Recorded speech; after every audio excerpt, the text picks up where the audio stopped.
Sim, não, então o também em januário de 2026 nós também celebrar 40 anos.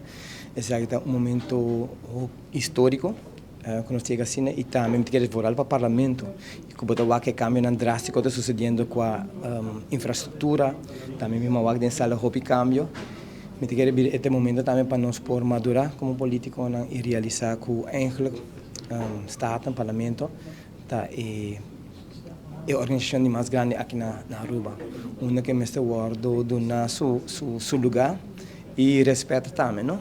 Uma que quer vir a tempo também para o que está a coalição e a oposição trabalhar no bem-estar geral de nosso país. E quem de rechten, que é muito importante para nós muito não? De se aceita lei que é muito importante. Outra lei que já não chega assim na verba, me quer que o portinho sul lugar na 40 anos, se nós por cambia e quis ver ordem, para ter melhor representação dentro do parlamento. E assim eu vou mencionar mais, que é importante, mas me quer dizer, me digo que demanda é voorzitter novo, que é um que plan en tour e lei que está pendente.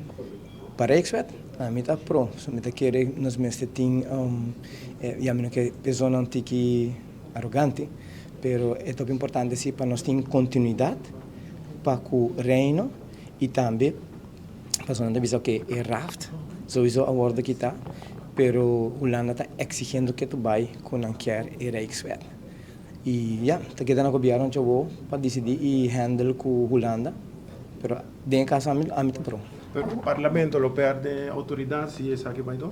Bom, isso vai depender de que o governo onderhandelt. Em verdade, o governo está bezig onderhandelen com Holanda no parlamento. De parte letras não chiquita que eu vou ler, onde está no lugar de governo, para que sou profissional na Holanda e regle o que mais é possível. Em verdade, o parlamento tem que dar com seu poder jurídico e por seguir handle namos e se não quer representar aqui na Aruba.